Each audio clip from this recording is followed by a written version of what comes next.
அனைவருக்கும் வணக்கம். இது Sarathi law studies. Sarathi law ஸ்டடீஸில் contract act 1 capacity of contract. உனக்கு என்ன கெப்பாசிட்டி இருக்குது அப்படின்ற மாதிரி ஒரு கொஸ்டின் ரைஸ் ஆகும். கெப்பாசிட்டி இருந்தால் வாயா எல்லாம் வராத இந்த மாதிரியான விவகாரங்கள். ஸோ அந்த மாதிரி ஒரு கான்ட்ராக்டுக்குள்ளே நுழையணுன்னா ஒரு சில கெப்பாசிட்டி இருக்கணும். ஏழை பணக்காரன் அந்த மாதிரியான கெப்பாசிட்டியை நான் சொல்லலை. கெப்பாசிட்டினா என்னன்றதை இந்த இடத்துல இந்தியன் கான்ட்ராக்ட் ஆக்ட் வரையறை செஞ்சுருக்கு. அதை நம்ம பார்க்கலாம். இதெல்லாம் இருந்துச்சுன்னா ஒரு நல்ல கான்ட்ராக்ட் அப்படின்னு சொல்கிறது தான் இந்த செக்ஷன் 10. ஃப்ரீ கன்சென்ட் இருக்கணும், எந்தவித ஒளிவு மறைவும் இருக்கக்கூடாது, மிஸ்ரெப்ரசன்டேஷன் இருக்கக்கூடாது, ஃப்ராட் இருக்கக்கூடாது, இந்த மாதிரி எந்த ஒரு கெடுதலான விஷயங்கள் இல்லாமல் இருக்கணும். இந்த ஃப்ரீ கன்சென்ட்டில் தெளிவான மனநிலைமையோடு அவங்க கான்ட்ராக்டுக்குள்ளே என்ட்ரி ஆகணும்.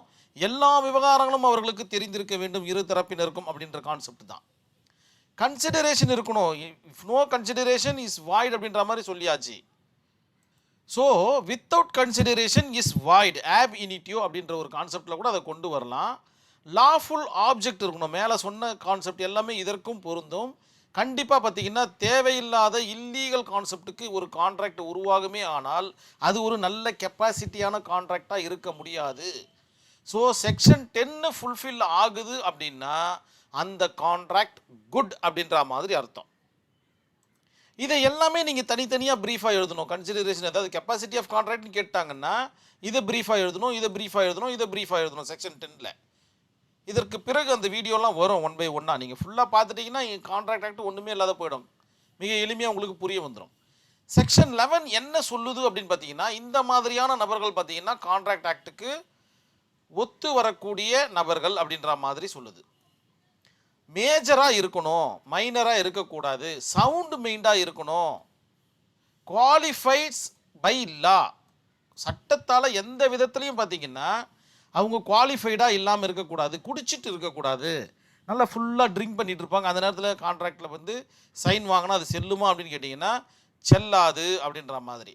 அதே மாதிரி அன்சவுண்ட் மெயின் பர்சனாக இருக்கிறாங்க, அவங்க கையெழுத்து போட்டால் செல்லுமா அப்படின்னு கேட்டிங்கன்னா செல்லாது. அதே போல் மைனராக இருக்கிறாங்க, அந்த மாதிரி நபர்கள் கையெழுத்து போட்டால் கான்ட்ராக்ட் செல்லுமா அப்படின்னு கேட்டிங்கன்னா செல்லாது. ஸோ இதெல்லாம் பார்த்திங்கன்னா கெப்பாசிட்டி ஆஃப் கான்ட்ராக்டில் மிக முக்கிய ரோலை பண்ணிகிட்ருக்கு. ஸோ இந்த மாதிரி நபர்கள்லாம் இருந்தாங்கன்னா இவங்கெல்லாம் யாருக்குள்ளே போயிடுவாங்க, செக்ஷன் 10க்குள்ளே போயிடுவாங்க. ஸோ செக்ஷன் 10 பொறுத்த வரைக்கும் எதெல்லாம் நன்மை பயக்குமோ, எதெல்லாம் இந்தியன் கான்ட்ராக்ட் ஆக்டில் உள்ளே வந்தால் எலிஜிபிள் கான்செப்டோ அதெல்லாம் செக்ஷன் 10க்குள்ளே போகும். இப்போ செக்ஷன் 12 பார்க்குறோம் பாருங்கள். ஸோ 11 உள்ள 10க்குள்ளே போயிடும். சரிங்களா?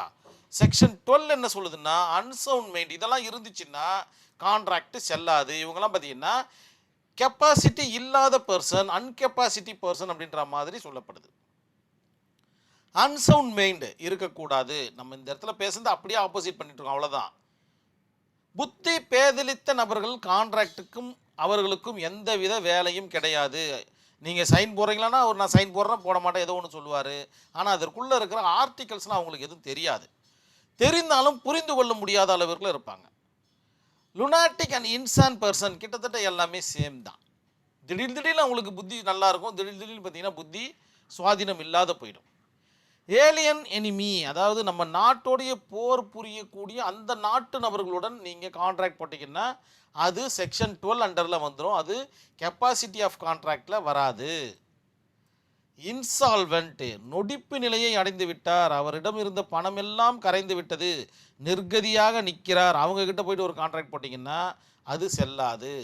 அதே போல் இடியட் அப்படின்ற சொல்லக்கூடிய அந்த புத்தி கூர்மையற்ற நபர்களிடம் போட்டாலும் அது செல்லாது அப்படின்ற மாதிரி சொல்லப்படுது. ஆனால் இவர்கள் புத்தி கூர்மையுடன் போடப்பட்ட போது இருந்த கான்ட்ராக்டாக இருந்தால் அது செல்லும். அதன் பிறகு அவர்கள் அந்த மாதிரி மாறிட்டாங்கன்னா அப்போ கூட அந்த கான்ட்ராக்ட் செல்லுன்ற மாதிரி சொல்கிறாங்க. அதாவது கான்ட்ராக்டில் சைன் போடும்போது எந்த மனநிலைமையில் இருந்தார்கள் என்று நாம் நிரூபிக்க வேண்டும். அப்படி நிரூபிச்சிட்டோம்னா நம்ம கான்ட்ராக்ட் ஆக்டில் கெப்பாசிட்டி ஆஃப் கான்ட்ராக்ட் அண்டரில் வந்துடுவோம். இந்த இடத்துல கெப்பாசிட்டி ஆஃப் கான்ட்ராக்டில் மைனர் அப்படின்ற ஒரு கான்செப்டை வந்து பார்த்திங்கன்னா வரையறை செய்கிறாங்க. மைனர்னால் யாருன்னா பிலோ 18 இயர்ஸ். கண்டிப்பாக உங்களுடைய ஆன்சர் ஷீட்டில் இருக்க மாதிரி பார்த்துக்குங்க. Cannot enter into the valid contract. ஒரு என்ட்ரி என்னன்னா அந்த கான்ட்ராக்ட் வேலிடாக இருக்காது. Any contract with a minor is void அப்படின்ற மாதிரி சொல்லப்படுது. கான்ட்ராக்ட் வைக்கக்கூடிய நபர் மைனராகவோ அல்லது அன்சவுண்ட் மைண்ட் பர்சனாகவோ அல்லது இன்சான் பர்சனாகவோ அல்லது ஏலியன் எனிமியாகவோ அல்லது இன்சால்வெண்ட் அண்ட் இடியட் பர்சனாகவோ இருந்தால் அது வாய்டு ஆப் இனிட்டியோ அப்படின்ற கான்செப்டில் வந்துடும். அதாவது ஆரம்பம் முதலே செல்லா நிலையை அடைந்துவிடும் அப்படின்றதுக்கான காரணங்கள் தான். ஸோ கெப்பாசிட்டி ஆஃப் கான்ட்ராக்ட்னா என்ன அப்படின்றது உங்களுக்கு ஓரளவுக்கு புரிய வந்திருக்கும். இதெல்லாம் இருந்துச்சுன்னா ஒரு வேலிடான கான்ட்ராக்ட் உருவாவதற்குண்டான முகாந்திரம் இருக்குது. இதெல்லாம் இருந்தும் நீங்கள் அதை சரியாக பின்பற்றலைன்னா அந்த மாதிரி கான்ட்ராக்ட் வாய்ட் அப்படின்ற கான்செப்டும் இருக்குது.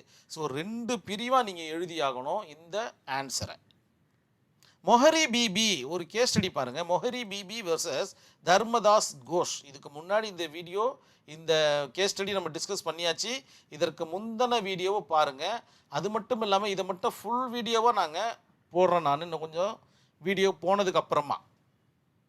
ஸோ இது ஒரு மைனர் கான்ட்ராக்ட். ஒரு மைனர்கிட்ட ஒரு பிளட்ஜ் அதாவது மார்க்கேஜ் பண்ணுவாங்க. ஸோ அது செல்லாது அப்படின்ற மாதிரி ஆனரபிள் கோர்ட்டு ஒரு ஜட்ஜ்மெண்ட்டை கொடுத்துருக்கோம். இதற்கு முந்தின வீடியோவில் ஃபுல் கான்செப்ட் இருக்குது. அதை பார்த்து நீங்கள் நோட்ஸ் எடுத்துக்கோங்க. கண்டிப்பாக இந்த வீடியோ உங்களுக்கு புரிஞ்சிருக்கிறதுக்கு வாய்ப்புகள் இருக்குது. இந்த ஒரு 3 லைனை படிச்சுட்டு நான் இந்த வீடியோவை கம்ப்ளீட் பண்ணிக்கிறேன். இந்திய ஒப்பந்த சட்டம் 1872 படி பிரிவு 11 படி, பிரிவு 11 என்ன சொல்கிறாங்க, அவங்க இந்த விஷயத்தை சொல்கிறாங்க. படி ஒப்பந்தம் செய்ய தகுதி உடையவரா இல்லையா என்பதை குறிக்கிறது. மேஜர் வயதிற்கு வந்த நபர். ஸோ இந்த இடத்துல வயதிற்கு வந்த நபர் அப்படின்னும் போது வயதுக்கு வராத நபரை இந்தியன் கான்ட்ராக்ட் ஆக்ட் ஏற்றுக்கொள்வது கிடையாது அப்படின்றத நீங்கள் புரிஞ்சுக்கணும். அதே போல் சவுண்ட் மைண்ட்னா நல்ல திடகாத்திரமான மனநிலைமையுடன் இருப்பவரை இந்தியன் கான்ட்ராக்ட் ஆக்ட் ஏற்றுக்கொள்ளும். அன்சவுண்ட் மைண்ட் இதற்கு நேர் ஆப்போசிட் இருக்கக்கூடிய நபர்களை இந்தியன் கான்ட்ராக்ட் ஆக்ட் ஏற்றுக்கொள்ளாது. அப்படி நீங்கள் கான்ட்ராக்ட் பண்ணிட்டீங்கன்னா அது வாய்ட் அப்படின்ற மாதிரி சொல்லுது. அதே மாதிரி இது தவிர்த்து வேறு ஏதாச்சும் இருந்தாலும் அதுவும் நீங்கள் சொல்லணும் அப்படின்ற மாதிரி சொல்லுது. ஸோ குறிக்கிறது. மேலும் இதனை கொண்டே ஒப்பந்தத்தின் திறன் பார்க்கப்படுகிறது. ஸோ இந்த கான்செப்டில் யாருன்னா உள்ளே இருந்தாங்கன்னா அந்த ஒப்பந்தம் செல்லா நிலையை அடையும் அப்படின்றதுல சிறிதளவு மையம் கிடையாதுன்றதை நினைவில் வச்சுக்கிங்க. ஸோ இதெல்லாம் உங்களுடைய மனசில் நிலைநிறுத்தி தான் உங்களுடைய ஆன்சர்ஸை நீங்கள் ஃப்ரேம் பண்ண போகிறீங்க.